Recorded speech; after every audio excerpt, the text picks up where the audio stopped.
Hello, welcome to Geeks Unleashed, episode 98. I'm Mark. And I'm Jasmin. New episodes come out most Wednesdays. And we do what we can. There or thereabouts. Yeah. So we are ever getting closer to that epic 100th episode. We are 2 episodes away from that. Wow, 2 episodes away. That's crazy. I know, I can't believe it. So yeah, that just time flies when you're having fun. That's for sure. Yeah, I was reflecting that a minute ago. Like this kind of came out of COVID. Yeah. And like what COVID's kind of not gone, but like it's lingering. Freedom has returned, isn't it? Yeah, a little bits. Oh man. All right. So before we get started, if you're watching on YouTube, thank you so much. We would also really appreciate it if you would like this video and subscribe to our channel. And if you're listening on your favorite podcast platform, we appreciate that as well. We would also really love it if you could give us a 5-star review on Apple Podcasts, Podchaser, or Spotify. On this week's episode, we're going to be reviewing both part 1 and 2 of the 7th Harry Potter movie. The Deathly Hallows. So, and then, yeah, so that's it. Yeah, Deathly Hallows part 1 and 2. Okay, so Mark and I have been texting this week because we have a difference of opinion that is of epic proportions, like the falling out that we had over the Queen's Gambit. So Mark has finished. I have not finished. We have been watching Miss Marvel. I love it. I think it's fantastic. The music is awesome. I think the characters are so fun. So I texted Mark and I was like, oh my God, Miss Marvel's so great. He's like, oh my God, Miss Marvel's so boring. I'm like, what? So like, I like the characters. Okay. I actually think the cast is strong. I think the acting's strong. Uh-huh. I mean, clearly big budget, special effects great, setting great. I love the fact that Marvel are embracing different parts of the universe and it's not all white Captain America, which is great also, like with the Falcon too, you know. Yes. But I love the fact that actually this is not I don't know, like it's kind of, I don't even know really if we've covered. So obviously we've got Shang-Chi. Yeah. And like, obviously Luke Cage was in Harlem. Yeah. We had Moon Knight, which mostly took place in Egypt. Oh, I haven't watched Moon Knight. That's the Yeah. one I haven't watched.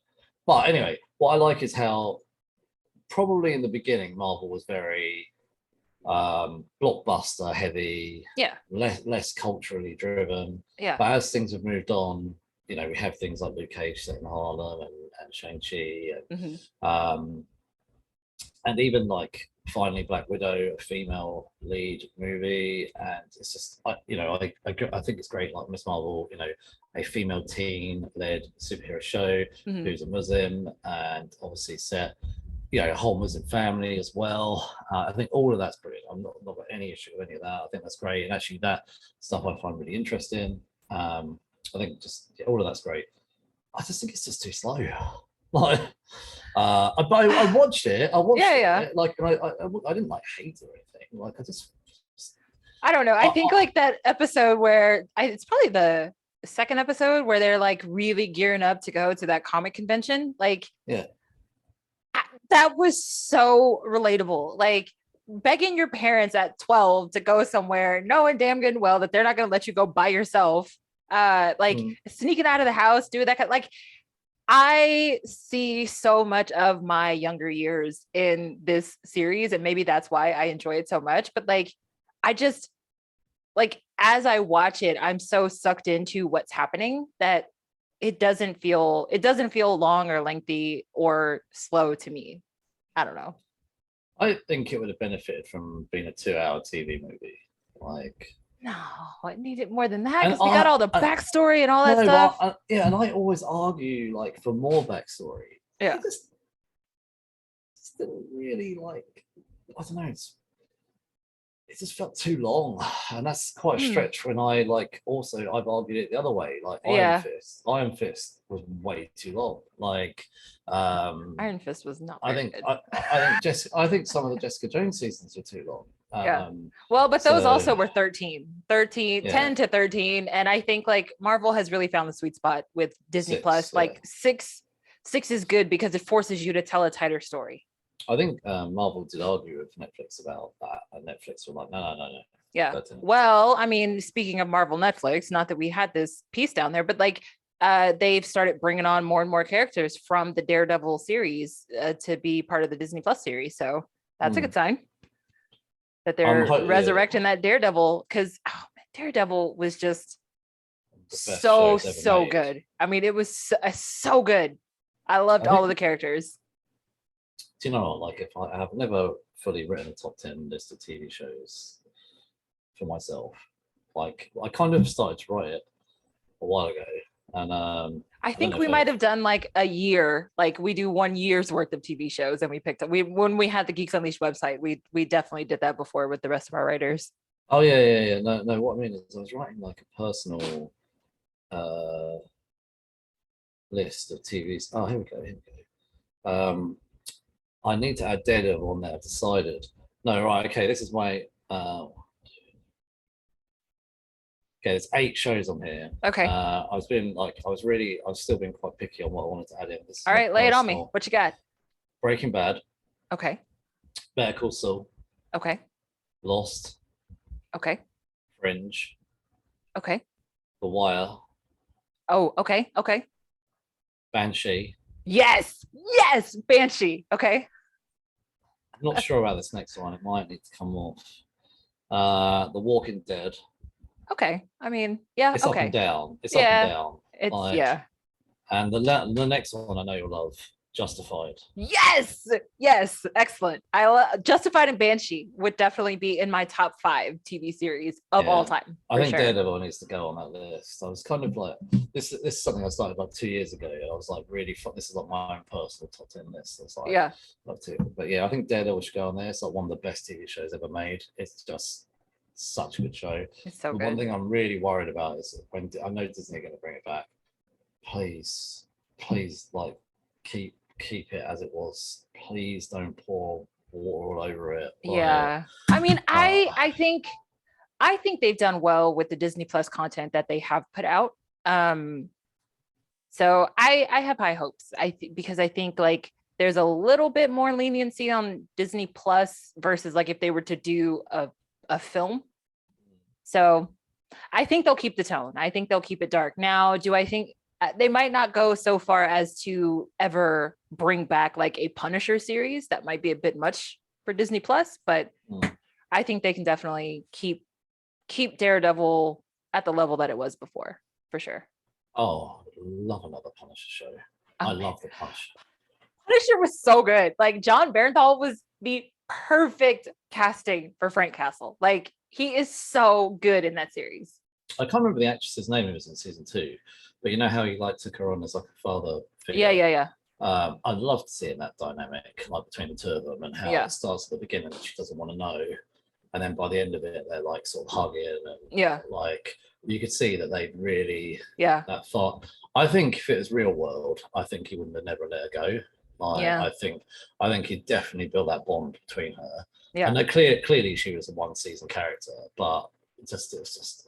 I love seeing the relationship between the two of them. It's like I've heard you mention this before, like found family, but it was definitely like that. I do love that trope. That trope will never be old to me. But anyway, we should do a whole Geeks Unleashed episode just talking about Daredevil, the Defenders show. Oh, totally. Like, sign me up. I'm down. Anyway, so yeah, Miss Marvel, it's okay. It's really weird. There's a lot I like about it. Mm-hmm. I just think it's too slow. It's too slow. I just don't see it. I don't see it. Anyway, but I like at least it's not. It can't possibly be as boring and slow as the Queen's Gambit. I refuse to believe that. Queen's Gambit is phenomenal TV. Terrible. It was like the worst show I watched last year. You must have just. Thanks for that, Mark. Anyway, so you kind of know about the ending of Miss Marvel because you told me about it before I finished the show. I'd managed to stay away from all spoilers, and then you text me going, "Oh yeah," and then the end of Miss Marvel, I was like, "What?" Sorry. My bad. I'm usually better about that. My bad. At that point, I'd only watched up to episode 4, and I was like, I said to my wife, I was like, do you know what? Whatever we were watching, I stopped and said, I just literally had a spoiler come into my messages. Like, I'm sorry. I'm sorry. That's my bad. That's my bad. What's annoying, by the way, before we talk about the ending, so after our text message conversation, I ended up in a text message with some of our friends on the Bad Batch. Fable and Steph also agree with you that they think Miss Marvel is phenomenal. Yeah. I just don't know what you got to drink it. Like, just don't get it. But man, I'm telling you, like that to me, that is the most relatable series that I have watched on Disney Plus, like of the Marvel things. Like it was. Yeah. It reminded me of me. Like I think that's probably why I like it so much. I get that it can be relatable. I also think that's pretty boring. Anyway, anyway, let's talk about the ending quickly. As you ruined it for me, let's ruin it for everybody else if you haven't watched it. So, yeah, spoilers. Hey. So the end. I'll be honest with you. I didn't really so much care about the two things that happened. One of them I did think was a bit of a surprise, considering the whole of the season. The whole of the first season, if there is a second season, I don't know. Her powers were by some gauntlet, and at the end, one of her friends makes a mention that her DNA has like a mutation in them. And dun. So in the comics, Kamala is inhuman, and now I think that Marvel will not make her inhuman. I think they will make her a mutant in the TV or the movies, because I think they might want to stay away from the disaster that was Inhumans. Yeah. I mean, they might, because obviously in Doctor Strange. Now, who do we blame for Inhumans? Because they weren't like a direct spinoff of Agents of S.H.I.E.L.D.? Or am I just making that up? No, so Agents of S.H.I.E.L.D. did have Inhumans as well. And Inhumans, I think if it had been popular, they may have linked it to Agents of S.H.I.E.L.D. Okay. But they did it separately enough that it stood completely on its own. Yeah. And there was no reference to Agents of S.H.I.E.L.D. in that series, and vice versa. It was never mentioned either way around. Okay. It was pretty much standalone. So Inhumans was meant to be a movie, and then they decided to make a TV show, and it was a really, really bad TV show. Yeah. However, the guy, also in crap names, the guy who played Black Bolt. Anson Mount. Yeah, Anson Mount. He's busy now. It's Captain Pike. Yeah, but he's so good. Anyway, all right. So he obviously made. Have you seen Doctor Strange yet? No. Not? Have not seen Doctor Strange. Have not seen Thor: Love and Thunder. I am extremely behind. No, I've not seen Thor either. But do you know? At this point, like I don't care. It's on Disney Plus. Okay. Maybe I'll watch it this weekend. Who knows? There's a cameo by Black Bolt in Doctor Strange. Okay. So spoilers. But I also never watched Inhumans. Like I know who Black Bolt is, but like I don't know what happened in that series. It's not like a life-changing cameo, but like there's because obviously it's a multiverse. Yeah. Doctor Strange is obviously madness at the moment. So it's a cool little thing they do with like, having Black Bolt in it for like probably no more than 5 minutes. Yeah, but I also know that there is a Reed Richards in Doctor Strange as well. Okay, so you did know about that bit. Yeah, so, I knew that. So they had that, but so anyway, where am I going with this? Miss Marvel, just terrible. But anyway, so I think that they will have her be a mutant rather than inhuman. That's my guess, but maybe they won't because of the Black Bolt thing. I don't know. Could it be a human? Could it be a mutant? I don't know. Decisions. I think probably Marvel probably even open for themselves, if anything. So, yeah, I mean, mutant might work because isn't Wanda a mutant? Marvel's a mutant. Wanda is a mutant. Yeah. So. And then it ends with after the titles. There's basically they bring Captain Marvel into Miss Marvel. Yeah. How could they not? Yes. And I mean, it's pretty much it's a non-speaking part. It's literally 10 seconds. Yeah. So, but yeah, it was pretty cool. I'm glad that they brought her in at the end. The two characters don't meet though. Miss Marvel and Captain Marvel do not meet. Yeah. They're saving that. They clearly are saving that for the Marvels. Anyway. Yes, the Marvels. Actually, the Marvels is the reason that we got Miss Marvel so much sooner. Miss Marvel was supposed to come out, I think, in 2023. They pushed up production because they wanted this series to be released before they released the Marvels. Mm-hmm. So it does. you know though? Like, I did like the actress who played Kamala. I did like the show. Amani Villani. She is just so charming. Yeah. I don't know. I love it. So I got to finish Miss Marvel. I eventually got to get around to watching Doctor Strange. Like, I don't know what happened. I fell off the nerd wagon. I got to get back on the nerd wagon. Yeah. I would say one of the things I did like about her character was that she's not an orphan. She's not super rich. She comes from a 2-parent household. Like, she's a kid that lives in the suburbs. Like, and she's kind of treating the superhero business like fun, which is very rare. So but it's also, it makes sense because she's so young. Like, I really want to see, and I know before we started recording you talked about her and Miles Morales, but like obviously Peter Parker is kind of her age. Yeah, isn't there like a Young Avengers run that has like all of those characters together in there? I mean, there's a new Avengers, I think, book with Miss Marvel and Miles Morales, and then they've got their own superhero team called the Champions now. Okay. So I've read a couple of issues of the Champions, but not much, not that many. So, but yeah, actually, to be honest with you, it did make me interested in reading some comics with Miss Marvel. Yeah, it made me want to pick up some too. So I think I might look into doing that also, just because like I am so not familiar with any of these like younger characters that Marvel has. I started reading the first couple of issues of the current run of Miles Morales. So, but yeah, it's okay. Like, I've only read the first 4 issues, but yeah, it's all right. Just all right. Anyway, yeah, I think I've got the whole run like up to like, issue 40 or something, and I have to say the covers of the later issues look a lot darker. And I think I'll prefer it as it goes on. So okay. Anyway, this week I also caught up on Obi-Wan Kenobi miniseries. Okay. Have you seen that or not? No, I still haven't even seen what is it? Mando 3? Am I tripping? Oh no, there's only 2. So. Okay. No, I only watched the first episode of season 2. I never watched Boba Fett. I haven't seen. I'm again so behind. I'm gonna do Boba Fett over the summer, but anyway, Obi-Wan Kenobi, really good. I thought, like, amazing last episode. How is it to have Hayden back? Do you know what? It's done well. Like, it's done well. Like, so obviously, he's not the voice of Darth Vader, but he's there as he was in the suit. And there is a little bit where the mask gets destroyed a little bit, and you can see Hayden in the suit. And there's flashbacks of Hayden as well, which is cool. No, I think it did really well. I really don't want them to do any more. I think it was a nice one and done. I think so, and it was good how they've connected Obi-Wan with Luke and Leia. So now it makes me think. It kind of played on my mind that when we see Leia, obviously in A New Hope, how she wanted to send a message to Obi-Wan. Yeah. This miniseries kind of gives them a relationship, which now makes sense for A New Hope as to how she would suddenly know about Obi-Wan. Okay. All right.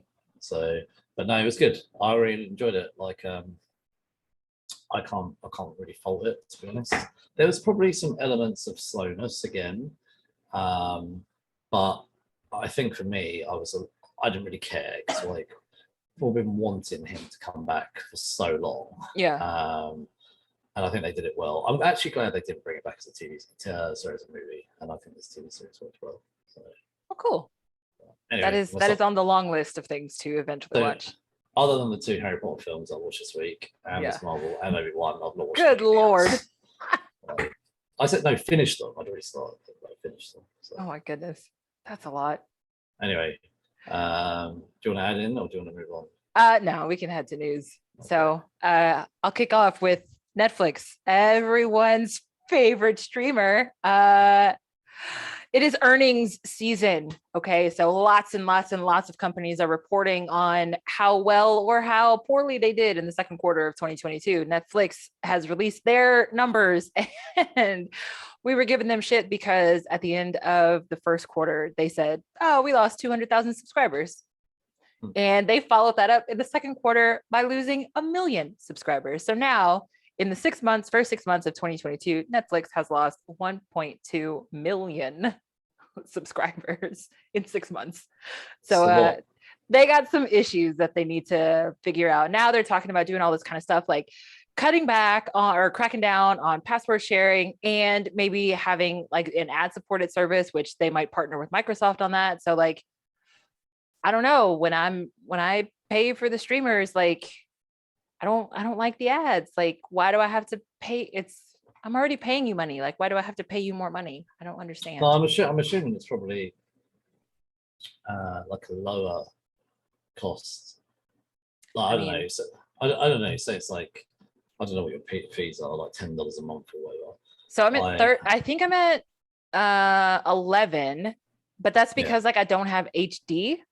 So if I had HD Netflix, it would be like 16 or 17, I think. That's a big jump, really, just for HD. Yeah, just for HD. I was like, fuck it, I'm not paying that. Okay, so say you pay 11. What I'm assuming is like a lower one could be like $4 or $5, but it comes with ads. That's I don't think I would drop to anything less than what I have now, but like I'm just hoping that ad supported is not started at the base level where I am. Like you said, if they do a lower tier, okay, fine. But like, don't put existing people in ad supported. I'm assuming it's a lower supported one to get people back. Yeah. Like, because maybe people are cutting costs and, you know, you see this whole cost of living crisis. Maybe like, so I'll be honest with you, I've stopped Netflix at home because like no one was watching it. Yeah. But it's so funny because they're like so desperate. They also kept saying like, we really want a big thing like us. We want a Star Wars or we want a Marvel. And everybody's like, but when Star Wars first came out, Star Wars was not Star Wars. Like it was something that built into what it has become. But I'm like, you guys have Stranger Things. Like that is probably your biggest original series that you have. So like, why don't you nurture what you have instead of always trying to chase the like untouchables? Because I would definitely consider like Star Wars and at this point Marvel are in that untouchable category. Like you can't be them. You have to do something different. Yeah. Also with them, don't give up on what, you know, like what was that crap show that we watched? It's Netflix season. It was only one season. It got cancelled straight away. Justice Jupiter. Jupiter's Legacy. Thank you. Like, there we go. Which was awful. Like, but could have potentially been saved for season 2 if it was a bit of a rejig. I think it had the potential to go on. So what? Yeah, it had a really good cast. And why don't you just do a season 2 and rejig it? There's loads of shows that have like been rejigged for season 2. Yeah, or like don't discount your animation stuff because I think Castlevania was probably one of my favorite things on Netflix. I absolutely love that series, and I know I'm not the only one. So I don't know. Netflix is having all kinds of issues. They have no idea what they want to do. They don't know how to position themselves in the market anymore. I think they just got a little bit too complacent on putting all of their eggs in the subscriber basket. Like they need to find other ways to make money. If Netflix would release their properties on like Blu-ray, they could probably recoup a lot of the money from subscribers that they lose. But like, they don't do that. Like they don't have that physical kind of product that people can take and keep with them. And I think that should probably be an avenue that they branch out into, like make your content available for people who want to pay for individual pieces of it versus making someone subscribe, you know? Yeah, I could see that because like, do I want to subscribe to Netflix for the rest of my life? Yeah, Not exactly. Really. Exactly. Really. Like, because do I want to spend $100, get 5 seasons of Stranger Things, and then call it a day? Like, spend all this money on a special box set, or whatever. People love to collect shit. Well, I used to, but then you have a garage full of stuff that you collect, sir. No, comics. Yeah, I have some figures too. I don't have many DVDs or Blu-ray anymore. Like, I'll be honest, I used to have a hell of a lot of DVDs. Yeah, and then or even kids, like and then they being them. able to. Yeah, that's very true. Or like make it a digital download, right? Like, I have bought the last few movies that I bought have been digital downloads. So, like, make your content accessible to people who just want to buy that one thing and be done with it. Because like I feel like you're leaving money on the table by not making that accessible. Anyway, Netflix, get your shit together, please. I wonder if this is like heading down territory of someone buying them. So Ooh, if someone were to buy them, who's big enough? Who would be big enough to take on the Netflix library? Yeah, I don't know. Like It'd have to be maybe somebody like Hulu or Amazon Prime, maybe. Paramount Plus. I doubt it. I don't think Paramount has that kind of money. Amazon does though. Yeah, Amazon does. Maybe that's what they need. To be honest, Amazon hasn't got a heavy amount of content. Maybe some sort of purchase of Netflix, put all that content over. Maybe say goodbye to the Netflix brand, put it onto Amazon Prime. Do you know what? I don't reckon Amazon would say goodbye to the Netflix brand. Do what? I don't think Amazon, if they bought them, would say goodbye to the Netflix brand. No, it would be Netflix by Amazon, probably. Yeah. They would be a combination of the two because they don't want to lose the brand recognition that comes with Netflix. Yeah, I think. Do you know what I think? If Amazon bought Netflix, they probably would put all the Amazon stuff over onto Netflix because I think the brand is much stronger, but I think Amazon's got more money. Oh yeah, yeah. Amazon could buy Netflix like 15 times over and then some. But yeah, then Netflix would have their winner because they'd have that new Lord of the Rings TV series that probably no one's going to care about. Way to throw that shade in there, Mark. I'll watch it. I don't know. I'm not. I never watched those Hobbit movies, so I don't know. Do you know what? I will move on in a second, but like I watched the first Hobbit movie when it came out, and I thought it was crap. And then I went back. No, but I went back and rewatched it years later. And actually, I didn't mind it. And then I carried on with the other two, and I actually didn't mind it. Now they really did milk, that cow, because there was no need for 3 movies. Yeah, of course. But I enjoyed it actually. Like when I went back, the Lord of the Rings trilogy was far better, but the Hobbit I didn't mind. Okay, so I'm not missing much. No, I don't think you should watch it. I personally think you should watch it. Okay. I think now you might prefer it because there's no hype now. People aren't. This is another thing. Sometimes when there's too much hype, I actually get a bit annoyed. And I'm like, yes, like we did with Harry Potter. Yeah, like I didn't want to watch it. So, yeah. But then when I went back years later, when people calmed down and found something else to talk about, I quite enjoyed it. So, okay. Anyway, Netflix. It's interesting to see. Yeah, I don't know. I mean, we gonna find out. I think the trouble is though, I think the reason why Netflix did so well for years, there's no competition. Everybody, Marvel, DC, you name it, is putting all their stuff onto Netflix. Yep. Now they're like, actually, we're bigger than Let's do our own thing. So Netflix got so big so fast that everybody else, that Netflix then became the target, right? Yeah. Netflix put Blockbuster and like Hollywood Video, all of the video stores out of business. And then Netflix became the thing that had the target on its back. So once everybody figured out, oh, so this is what they're doing, like we can do that ourselves. And that's exactly what everybody else did. Plus, now that outside is open again, people are not spending as much time at home as they have been for the past 2 years. So yeah, for 2 years, like you paid for every streaming service under the sun just because you needed something to do, right? But like now you have options. Like you can go to the theater again. You can go out to, sport games. Like there's so much other stuff to do that Netflix didn't compensate for, like how they pull you from other forms of entertainment. One of my mates was telling me he's signed up to our local cinema unlimited pass, £15 a month. And I was like, that's not bad, like £15 a month. I'm not going to pay that anyway, but like, yeah, well, I might pay it if I know that I can do it for say 3 months because it's always like June to like September or something. Yeah, it's the summer season. Like all the good films come out, but if it's like a year, I'm like, nah, I'm not going to go like all year round, like 4 times a month. But that is more appealing to me at the moment than Netflix because I'll be honest with you, there's nothing on Netflix I care about. Like I haven't watched Stranger Things, so I will sign back up again and finish off Stranger Things. Yeah, but then I'm probably going to dip out again. So, yeah, I've only been watching reruns of stuff. Like I've been watching a lot of K-dramas on Netflix. I watch some anime on Netflix. That's about it. I'm not caught up on like the current stuff, but we'll see. Anyway, so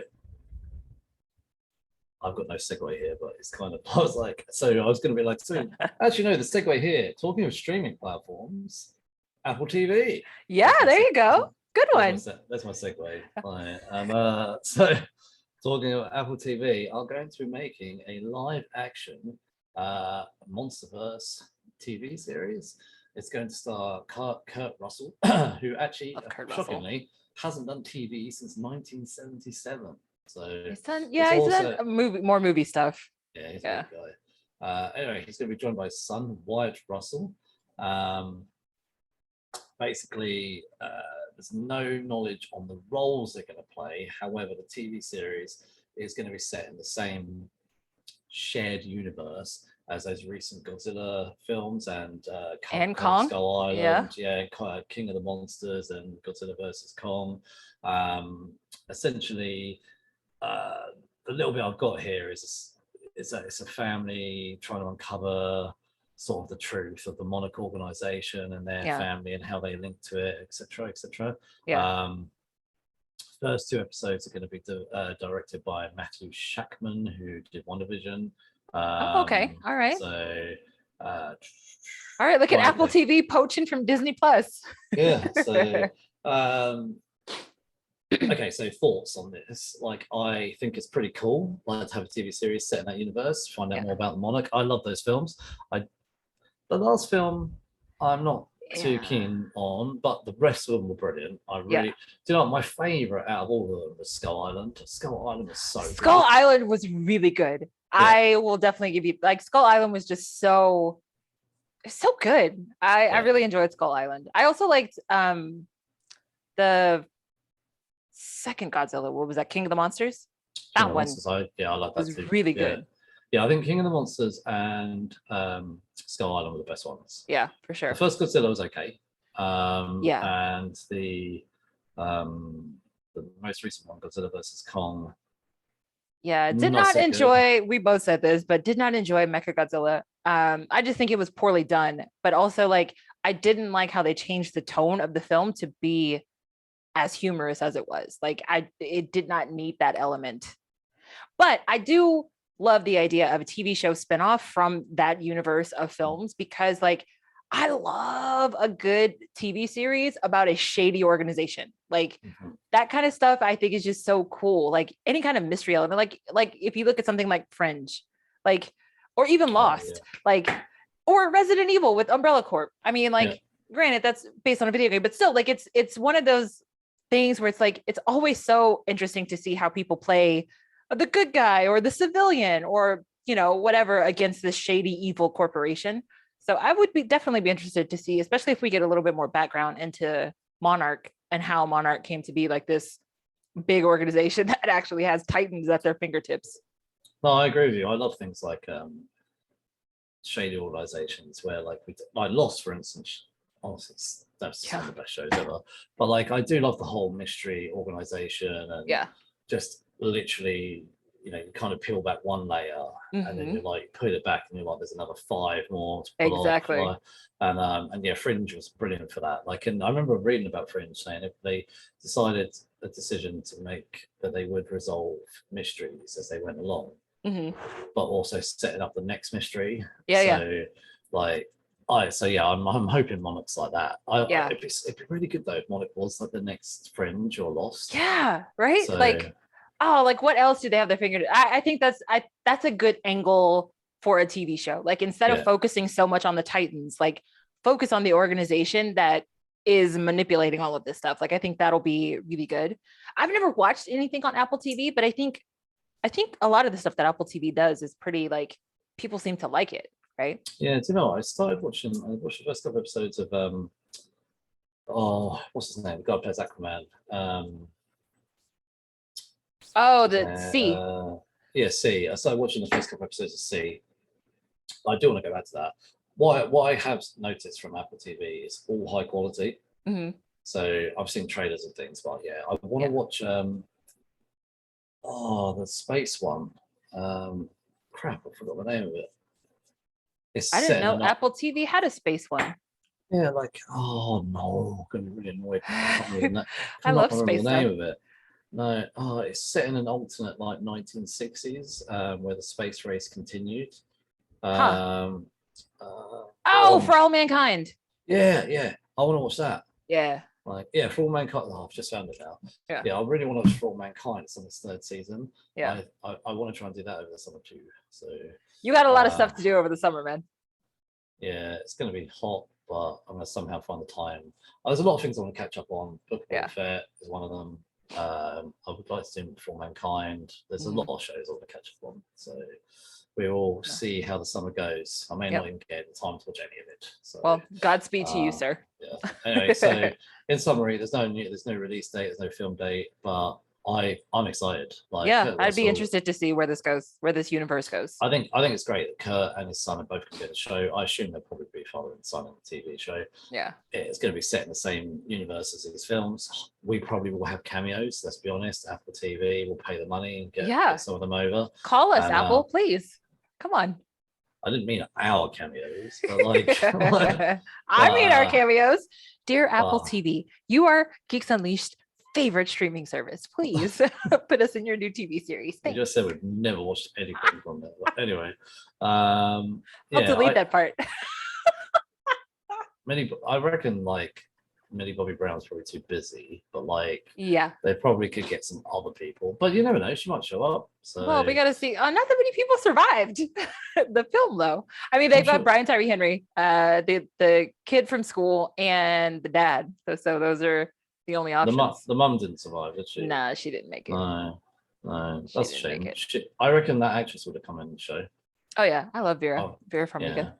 So we'll stop talking about that, and we will move on to the meat and potatoes. Harry Potter and the Deathly Hallows, parts 1 and 2. Yes. Directed by David Yates, screenplay by Steve Kloves, based on Harry Potter and the Deathly Hallows by J.K. Rowling. So yeah, and if we're in the end game now, it is literally all of the same people that you are very familiar with from all of the first 6 films. So there are not new faces, but we got a lot of returning faces in this one. No, we did get a new face in part 2. Mundingus. No, the lady, the ghost lady. Helena Ravenclaw. Yeah, her. Yeah, so she's new. Wait, one ghost was new. Yeah. Fun fact. We'll get to more fun facts later, but fun fact: they approached Kate Winslet to play Helena Ravenclaw. And Kate Winslet's agent was like, y'all got me fucked up if you think I'm about to let Kate do this 10-minute sequence in your film. So we almost had Kate Winslet as Helena Ravenclaw. Oh, he should have let her do it. The agent was like, nah, man, no. Well, I mean, that would have been a brilliant scene to have done. Like, oh, come on. People were like throwing themselves at like Star Wars just to play stormtroopers. Oh, yeah. Harry Potter's a massive franchise. I bet Kate Winslet's actually probably not very happy with that agent. She probably would have loved to have been in it for 10 minutes. Agent said no. So there you go. Anyway, go on. Right. So budget. Part 1 and parts 1 and part 2 budget. They were filmed together, $250 million US. The previous movie was 150 million ish, and so they released separately. Part 1 at the box office made 977 million. That's a lot of millions. I know. And then part 2 shocks me how part 2 made more. Anyway, it made 1.3 billion at the box office. That is a 2-for-1 if I have ever seen one. They spent the same budget. I'm pretty sure 6 might have also had like a $250 or $200 million budget. That's one film with one budget. So they had $250 million split across 2 films. And we got over the billion mark. Like, are you kidding me? That you are making money hand over fist by splitting this into 2 films. It's unnecessary by so much. Like, so many words. Like, originally they said they had a 500-page script and they had to do something because they didn't want to cut the script too much. So splitting the film was the only thing that they could do to keep the story as meaty as it was. There's a lot that should have cut. Right. So like, do you know what? Like, I don't hate on either of these films, but like when I rewatched them, I was like, they should have made this one film. They should have just made it a 3-hour movie. Well, that would have been hard because the first part was 2.5 hours. Yeah, I know. Yeah. But the first part is where they should have done most of the cut. I would agree with that. Yeah. So anyway, summary of this movie. Essentially, it follows straight from number 6. Yes. So number 6 was a good setup for this. Horcruxes. And actually, to be honest, what you realise is that all 6 films were building up to this from the very beginning of actually Voldemort himself tied into literally the origins of Harry Potter, you know, when his parents died, and we get to revisit and sort of go around the whole world. And actually what I didn't realize was it's kind of almost nicely sets up the Fantastic Beasts films. So which of course, like when this first came out, you didn't know that because we didn't know that we were getting those. Like just the little references of Grindelwald, right? And actually, like, Grindelwald's mentioned quite a few times. So I mean, at the time, probably went straight out of my head. But rewatching them, I was like, oh, cool. Anyway, so summary of the movie: basically, Harry, Ron, and Hermione end the 6th film with, you know, we've got to go off and save the world. This film completely disregards all of the previous movies. You know, obviously, how I said they were kind of the openings. Or the format. They open with the Dursleys. We go to school. We spend the year at school. No, this one. That format is gone. They kind of drop in on that format. They keep the timing because the first film is set over a very long period of time, whereas the second film, it's like a day and a half. So the first film kind of almost is like the school year. They drop in on the train journey. We do get to go back to Hogwarts, and it all ties it up nicely with a huge battle at the end, as it could only ever be ended. Of course, we got a lot of revelation throughout the franchise. It ties it up nicely, gives it a nice little bow, finishes it off quite well. But so like, if you haven't seen these films, like, I don't want to burn it too much for you. You can't understand why you'd be listening to this now if you hadn't seen it. So I mean, you can't really summarize 8 films into one thing, but I think easiest is like the payoff is there. I think that these 2 films definitely, for all of the effort that you put into watching this franchise, like, the payoff is there in these 2 films. Do you want to jump into a fun facts? Yeah, let's do some fun facts. So, okay, well, this was one of my favorite kind of sequences is in the film. We get to a point where Harry comes back to Hogwarts and blames Snape for everything, still not quite realizing that Snape was a double agent. And there's a sequence where McGonagall and Snape fight in the Great Hall, where they duel. They have dueling wands. Brilliant scene. In the Great Hall. Originally, now this scene was in the book. Originally, the scene was not going to be in the film. In the film version, they wanted to have Harry duel with Snape. And J.K. Rowling herself was like, no, absolutely not. And she stepped up and said, this sequence cannot be excluded. You have to put this from the book into the film. Like, McGonagall has to be the one to do this. And so she fought really hard to keep that true to the book. Because the first part, the film 7 part 1, is the first film where we don't actually see McGonagall at all. We don't see her again until the second part. So J.K. Rowling fought really hard to keep McGonagall and Snape at that scene. She fought really hard to keep that scene together. I'm pretty pleased about that, because actually I thought that's pretty cool that she stepped in and defended Harry, and I love the fact that you saw her step in. And the moment I saw her, I was like, this is so cool. We haven't seen her for ages. So the sequence at the beginning of the first part, where we get 50 bajillion Harrys flying through London to get to the Weasleys. Do you want to guess at how many takes that scene took? 35? Higher. 135. 90 takes to get that scene, because Daniel Radcliffe had to play all of the characters. So a lot. 90 takes. All right, so in keeping with the numbers, you know, Harry has his lightning scar. How many times over the course of the 7 films, how many times do you think that Daniel had that scar applied to his forehead? For both films? The whole franchise. Oh, the whole franchise. Sorry. Oh, the whole franchise. 1,087 times. 5,800. Oh, damn. 5,800 times they applied that little lightning scar. Who decided to take a note of that? You want to guess how many pairs of glasses Daniel Radcliffe went through for the whole franchise? I don't know, 12. 160. I guess all over the place. Yeah, your guesses are a bit low. Okay, numbers. Wands. So the prop department made all of the wands for these films. Every wand was unique. Even if they were making replicas of the same wand, every wand was unique. How many wands, just in these last two films, how many wands do you think that they made? 300?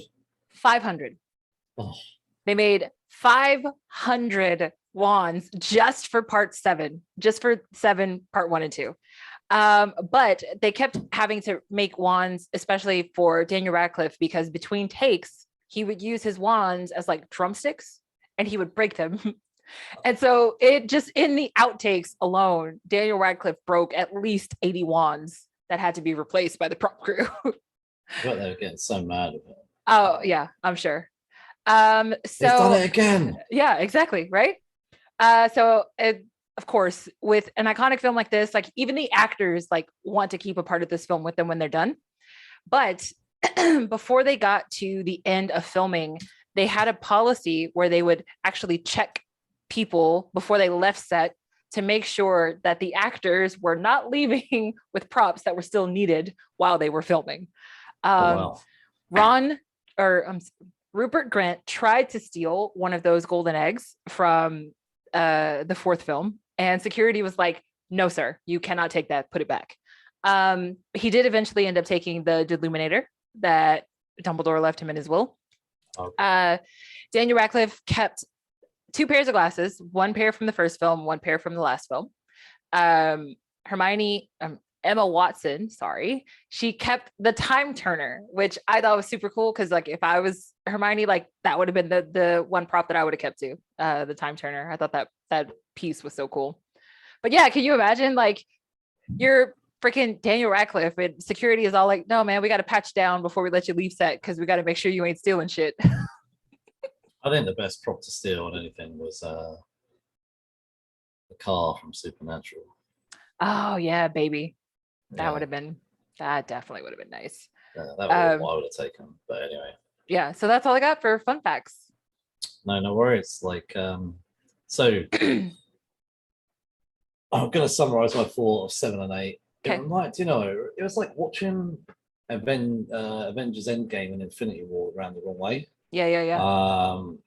It was basically part 1 was obviously really slow. Really weirdly, I didn't actually have the first time. I didn't have too much of a problem with the slowness, but on this rewatch, I had more of an issue around it and felt like it should have. This is where I'm saying that I think they should have cut more out. Now, then again, my other argument against myself is these are event films. Yeah. We're never going to see these actors play these roles again.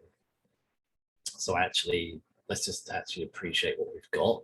Yeah. And how many franchises don't get finished because they're not received well. I forgot the name of that franchise, that young adult one. Not Twilight. It was, how they were making loads of not Hunger Games. It's the one they never finished. Divergent series. So like that, they were meant to make a 5th film, I think, and it never got made because the last one did so badly.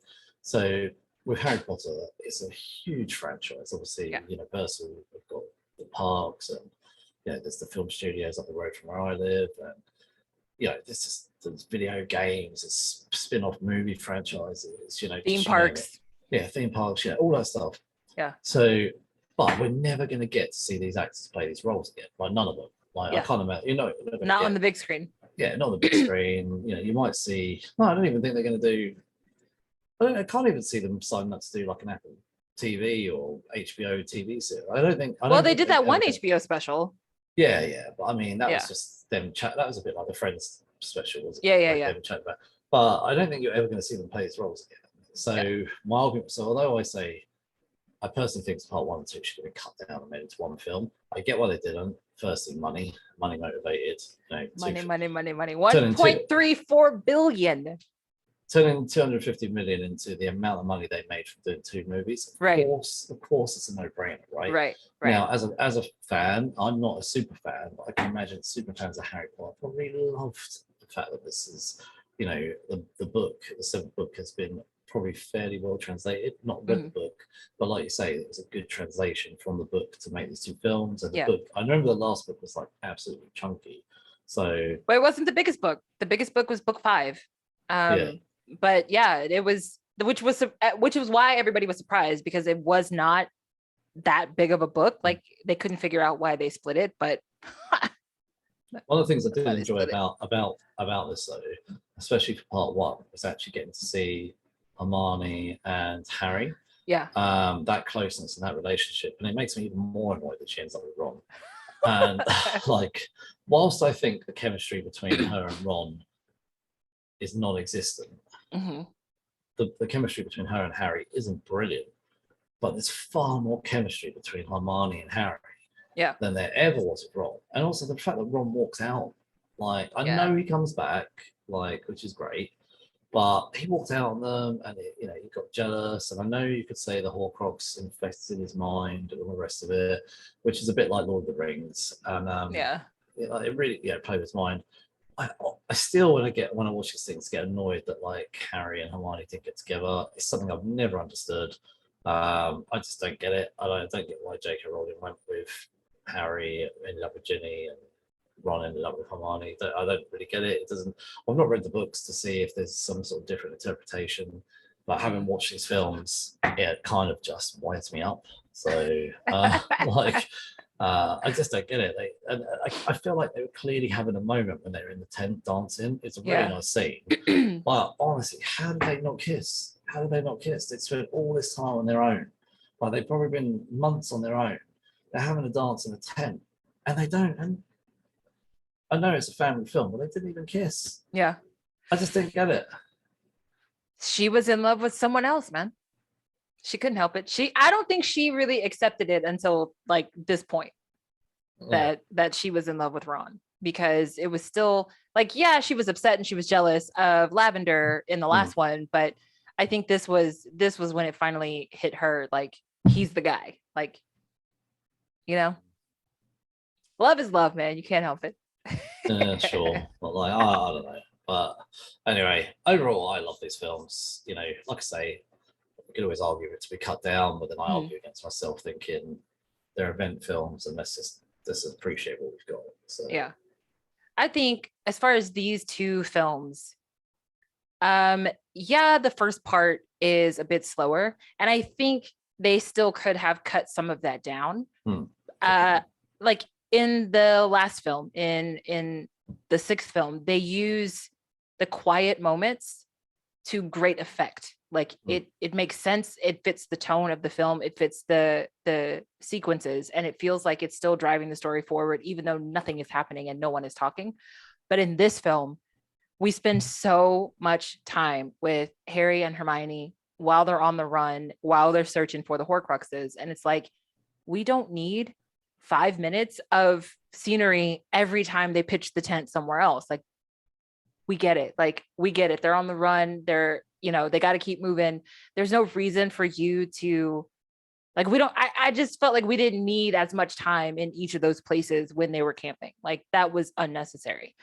But I will say, this movie wastes no time in setting the tone. Like, I had forgotten how the film started.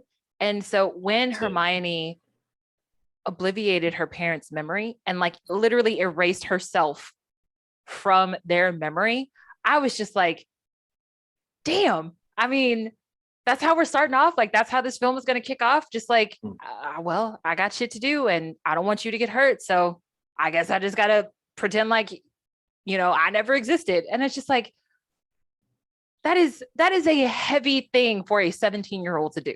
You know what I mean? Like, it just, so from that moment on, the rest of this whole thing is just, to me, it all kinds of, it's, except for those slow parts, but it all just, it lets you know right away, like this film is different than the rest of the franchise. Like this film is very likely where some of your friends ain't gonna make it to the very end. I did actually like the few things you just said there. When I rewatched it, I forgot how dark it was. Like you say, Hermione getting her family to forget about her. I completely forgotten about that. And I was like, wow, that's real dedication to getting the job done. Yeah, like, exactly. I'm going to go save the world, and look, I can't have you lot ringing the police and whatever you're going to do. Yeah. And then also just how end of the world it felt, like, you know, the empty caravan parks and all this kind of stuff. And I don't think they really, in honesty, although they covered a lot in these two films, I think they should have covered more of the human world. What was going on? Like, are humans now aware of magic? Like, because the fact that there's all these empty areas, like, you know, there's a lot of alluding to about potential humans, you know, being brought in line. Like, had there been some sort of concentration camps brought in? Like, I don't think they showed enough. It was sort of very heavily implied. Maybe they didn't want to go down that real dark world. Yeah, we got like a few snippets in some of the papers where they would talk about Muggle families that were missing or Muggle families that had been murdered. Like we got a few pieces, but like not much. I wonder if Warner Brothers didn't want to make it too heavy.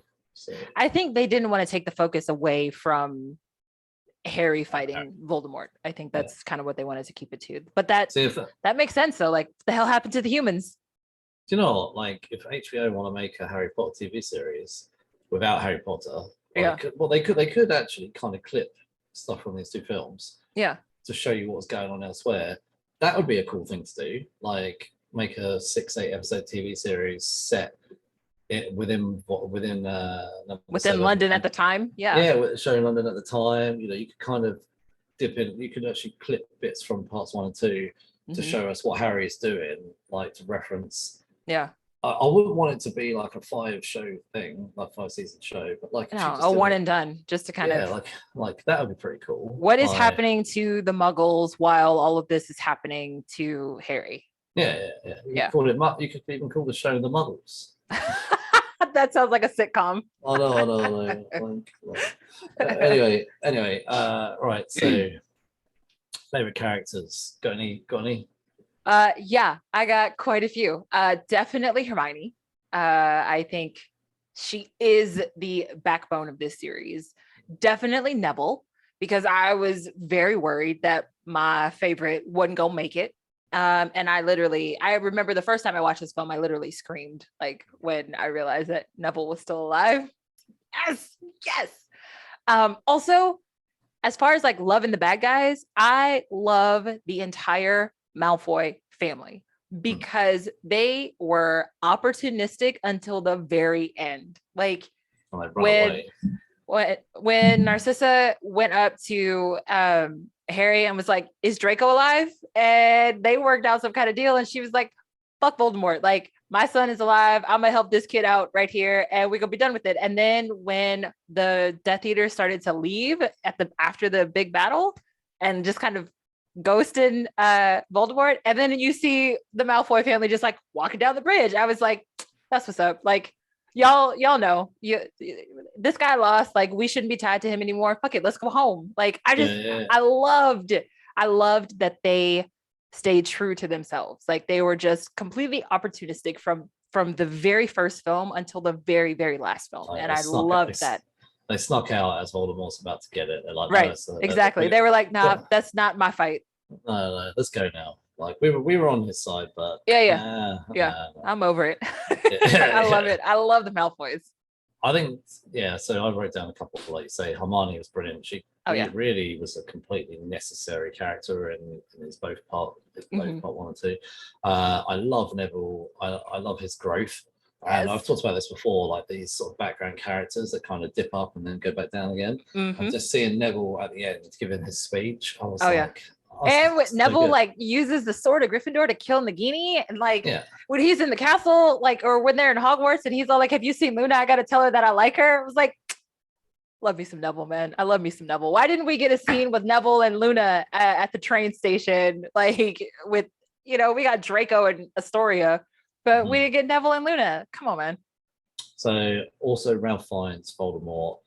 honestly, top Oh yeah. top villain, top acting. Just I love it. Like when he's like sort of giving Neville grief, right? Yeah. because Neville steps forward. He's like, oh, I would have wanted better. We'll find but, something for you to so do. yeah, and he's all cocky, and then Yeah. suddenly Neville goes, actually, I've got something I want to say, and I just love how Ralph Fiennes. He's trying to keep calm, but you can see the mannerism in his arms. Yeah. Like he's like absolutely fuming. He's Yeah. like he wants to say something to me, this little Mhm. boy. Like, and just seeing that, like he's like he obviously what I liked though was he allowed him to speak, but I just saw his arms twisting. And it was like, no boy. Like Yeah. but it was like, yeah, okay. I don't know. Like I just thought Ralph Fiennes just played the villain so well. Like in Yeah. that scene with him and Snape as well. You just could not trust Voldemort Oh, at all. no. There was no what his loyalty is just literally to Yeah. the moment. Yeah. Like, he has no loyalty to any single person. Or Yeah. And the anything only like reason he protected Nagini as hard as he did was because Nagini was a Horcrux. Yeah. So just he honestly, yeah, but honestly, Ralph Fiennes such a good actor. Yeah. Oh, and I just want to give a shout out to Molly Weasley. Yes, not my daughter, you bitch. Yeah, I was about to say that swear word was quite shocking. I'd forgot about that, but like I just loved how, again, background characters stepping up. I think that's the one thing I think J.K. Rowling's done really well. I imagine it must be quite difficult as a writer to have your main cast, but also to give like characters that are in the background, something about them to make them interesting. Yeah. Like, and not just background fodder. Like, like Red Shirt guy in Star Trek, they're not but they're not that. They actually are people. They actually have a purpose. Yeah. Yeah, and when they step forward or die, like with Dobby, you're actually like quite upset. Like, I know you don't care about Dobby, but it was quite a moment when Dobby died. It was a moment. I will give you that. I still don't feel like I have to like Dobby, but it was a moment. I will recognize that. Plus, that was like the ending of the first film, and that was just such a heavy thing to end on. I know. Well, it's good. It was a good way of ending that film. Yeah. You're like, I want more. It was actually a really sweet line because he said, "This is a beautiful place to be with friends." I was like, okay, Dobby, I'll give you that. I love Dobby. Like, honestly, I love that he's up quietly above the chandelier, twisting. And then, like, they said something about in front of your masters or something like that. He's like, Dobby has no masters. Dobby here to save Harry Potter and my friends. Like, and then when you see that knife flying. Oh, Bellatrix. You're literally like, where is that going to go? Where is that going to go? You know it's going to hit one of them. Yeah. And I love that moment though, that scene where you see Harry Potter. It's not going to be Harry, and like you see Harry step up, and then he's like seeing one by one where everyone is, and then poor little Dobby. Like, such a touching little moment. Like, I will not be swayed. I hope he had kids. Like, it'd be good to. I don't mean like, because obviously they'll be fatherless. Just to see what the Dobby lineage is like. Yeah, like if they do a follow-up from this, like, we meet Dobby's son, like Dobberson. There you go. Oh, okay. Like, I just made that up. Like Obviously. It's good. Oh my god. Robert Dobby's son, Dobberson. There you go. Like, okay, that's too much. That's too much, Mark. That's too much. Anyway, magical items. I'm going to say my favorite thing is the Elder Wand, but it wasn't just the Elder Wand on my list. It was the story. It was the story that Hermione told about the Deathly Hallows. The three brothers. The three brothers. I love that story, and I love the fact that they went to animation. Like, very, very rare to see in a film that's live action, to see them turn to animation.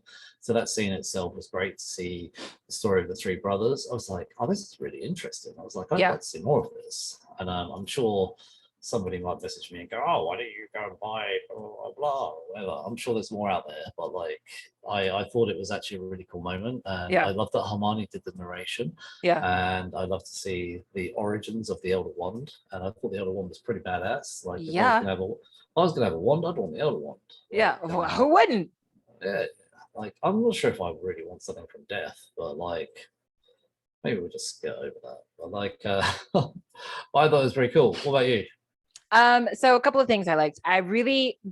They did it before in some of the previous films, but like I really like the apparition this time. Like I thought that when they apparated from one spot to another, like especially when they are in the ministry and they are trying to get away and they get caught up and twisted and Ron comes out all mangled. Oh, I love that. Like, yeah, I love that. Just the way that they apparate, I thought that was so cool. And I thought that they did it really well in this one. Also, my second favorite magical item was Nagiri or Nagini. I loved that big ass snake. I really did.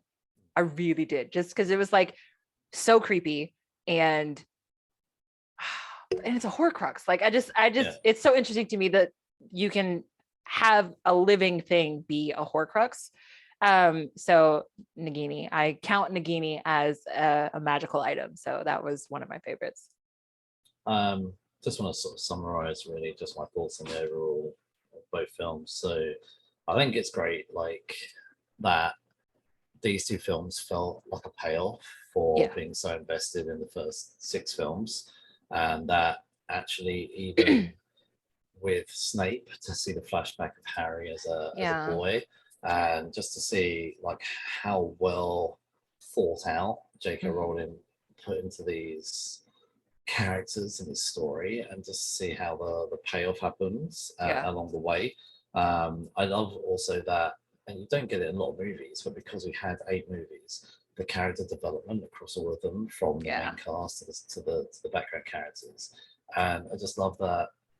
I think I felt genuinely happy with how all of this ended, from obviously Voldemort getting killed off, but to end it nicely with actually a flash forward in that Harry and Hermione and Ron and even what's his name, Draco Malfoy is putting their kids on the train, and we're sort of jumping forward, see the next generation. The next generation. I thought that was a nice way of ending it. Apparently that scene had to be filmed twice, like they called them back to do it because they weren't really happy with how much older they looked. And they don't they still don't look. The CG on that one is not that great. Maybe they should have just got some older actors in. I think so too. I really think they should have, and they should have like tried to CGI the older actors to maybe look a little bit like the original characters instead of trying to do it the other way around. But overall, I thought, what a nice sort of 2 movies that actually we've got some good character development across them. I think that a final battle was amazing. I loved how McGonagall stepped up to Snape, and I love that she actually was there at the end and she really stepped up. I think she was always such a strong advocate of Harry, and to see her step up and sort of defend Harry, but then also defend Hogwarts.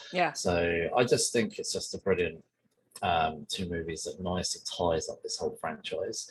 And whilst I know essentially Harry Potter 8 is in the theatres, set across 2 parts, I've not seen it yet, and I would like to go and see it at some point in my life. And I do think these films nicely tied up the movies. So, but yeah, I like I said, I think the first movie could have been cut short, but again, I appreciate what we've got because these are event films. So I don't know. Overall, I'm pretty happy with them, and I think it ties it up nicely. And any favorite scenes? To be honest with you, I think the final battle is probably my favorite scene. Like I think Neville stepping up the way he did was pretty cool, and then he pulls out the sword, and then suddenly Harry rolls out and he's alive, and just I was like, Harry lives. So I thought that was probably my favorite scene in part 2. My favorite scene in part 1 actually was when Harry and Hermione were dancing in the tent, and it was like despite how bleak and horrible everything was, like these 2 had that bond, and and they could have a fun moment in the world coming to an end. And it's like, it kind of makes you think like what we're doing this for, what we're living for, and it's to get things like that back. So, that makes sense.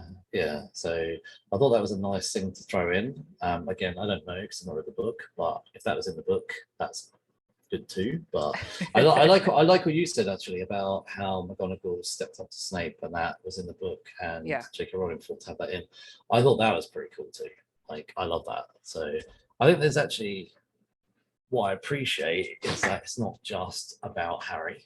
So whilst you could argue it is Harry versus Voldemort, of course, but also he could never have got this far about his friends. But that is the point. that is the point of what separates Harry and Voldemort. Like, Voldemort, you're doing this because you think you have some claim to it, whereas Harry is simply doing this out of love. And like, that's basically kind of what it is. Like, yo, man, you need to open up your heart. Like, you're because he says it to him in the 5th film when they're in the Ministry of Magic and Voldemort reappears and everybody finally sees him, and he's like, no, man, I'm the one that feels sorry for you. Like, don't feel sorry for me, but like, you will never know what love is. And he's never found it, and unfortunately he's gone. So, but yeah, any final thoughts on these films? Yeah, I really felt like there was the payoff. Like, you get the battle and it's dark. Like, at one point you see Grey Wolf like sucking Lavender's blood, like as she's like dead on the ground. Like, you just see all of these dead bodies. And apparently in the books it's a little bit more gruesome, because like as they're walking through the halls of Hogwarts, like they are saying the names of the people that they see that are dead. So the body count in the book is a lot higher because you recognize the more kids. But like, we lose Fred dies, so we lost a twin. We lost Tonks and Lupin, and they had just had a baby. Like, they alluded to that at the very beginning of the first part, and then they both die. So like, who's taking care of their kid? Mad Eye Moody dies off screen in the first part of the film. Like, it's just, there's so many characters that don't see this through. And so it feels so much more, I don't know, important, I guess, like for the ones who do make it. And I think that's kind of what ups the emotional value, because it's almost like everybody is fair game. Like, you don't know who's going to make it. And technically Harry had to die in order to defeat Voldemort also. So like, we even have Harry dying at one point, and him and Dumbledore talking in this weird space between heaven and hell. Like, so I loved the payoff. I loved that Neville made it. And I think as far as like favorite scenes, right after they leave the Ministry of Magic and Ron is injured, Hermione gets up off the ground after she puts that potion on him, gets up off the ground. Both of her hands are bloody. She picks up her wand, she gets straight to work, and she puts up that spell that can hide them from anybody else that's coming through. And I just think like that is such a testament to her character and how strong of a person she is, that she literally carries both Harry and Ron on her back. Like, you still have blood on your hands. You don't even take the time to clean your future boyfriend's blood off your hands, because you know how serious it is for the three of you to be the ones that make it out of this. So I just love her strength, and I love that she was strong enough to kind of keep them together, so I really enjoyed it. I think this one is probably the heaviest character film that we've gotten of the whole franchise. But love the payoff. I didn't feel disappointed. It was nice to see a little bit into Snape. It was really kind of sweet to see that Snape literally loved Lily until her dying breath, like, or even past that. Like, Snape never stopped loving Lily. And I think that is such a testament to like his character. And like, I'm really glad that Harry kind of came around and realized that Snape wasn't the bad guy. And so much so that he named his kid Albus Severus Potter. So I think that was actually quite a nice payoff, because you kind of don't expect Harry to think about Snape. But it was a good link between the two of them. And actually, I think it was a nice twist to find out that Snape wasn't the bad guy. Like, they basically alluded sort of throughout all the films that Snape had that darkness about him, and actually, again, it was out of love. So, love makes you do crazy things, man. What's the message here, man? Do you know, though, it does make you think this whole film, the films are just about love, really. Like, Harry's mum saved Harry from love. Harry's friends all love him. You know, that's why did crazy things like against Voldemort, you know. Yeah. But yeah, so no, it's definitely like you just said, love will make you do crazy things. So anyway, rate both these films. I'm just going to do it as one because I feel like this is just one film really, although it's called part 1 and 2. Yeah. I'll probably just give it 10 out of 10. Wow. Yeah. Like, Oh wow. I thought about it. That's like, have you ever given a 10? Well, no, I mean we've only been doing the 10s for these films. Oh, okay. Well, we've been doing previous to Harry. Yeah. Harry Potter. We have given some 5s. Yeah, we have. Yeah. But we went for 10 so we could do a scale, like we felt like it was more scale. But Yeah. We'll return to 5 like after this. We felt like there was like 8 films, but yeah. Anyway, I'm not giving a 10 for the whole of the franchise. So this is my first thing. 10. Both films as one. I'm going 9. I'll go 9. Just close, because like it's hard to separate, even though these are like individuals, like it's hard to separate them from the ones that came before. When you put it all together, like I just the payoff is so good. Like the payoff is there. Like all the bad guys that you want to die don't make it. You know, like what I mean? It's just like I didn't feel disappointed. This was nothing like Dexter, where it's just like I gave you 8 seasons. I gave you 8 years of me watching this series, and this is what you do to me. So yeah, I'm gonna go 9. I won't go quite as high as you did, but a 9 is the highest rating I've given. I think it deserves 10. The special effects, the writing, the production, the emotion. Emotion. I mean, we had everything. We had a wedding. We had people dying. We had a war. Like we had so much stuff. We had people giving birth. Like we just had so much going on in this one. It definitely felt like one of those sort of young adult fantasy movies, like a Twilight. That film franchise you said a minute ago, Hunger Games. It felt, Divergent.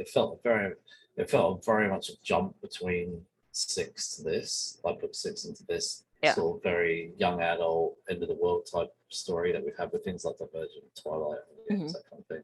Well, actually, not so much Twilight, like Hunger Games. Hunger Games, definitely. Yeah, Hunger Games are Divergent. Anyway, kind of brings our Harry Potter run to an end. That was fun though. So yeah, that was good. I'm glad we worked through that. So we'll be continuing our run towards our epic 100th episode. So not many to go. As we count down towards our milestone, we're going to continue in the Harry Potter world. Yep. Next episode, we're going to do all 3 Fantastic Beasts films. Ooh, that's a lot. We're going to do it. We're doing it. We're probably going to talk about them a little bit less. Anyway, Oh. So you can follow us on social media. We're Geeks Unleashed everywhere: Instagram, Facebook, Twitter. Come say hi. You can get this podcast wherever you get your podcasts: Google, Podbean, Apple, Spotify. We are everywhere. So please leave us a 5-star review and tell your geeky friends. And respect the journey. Good journey.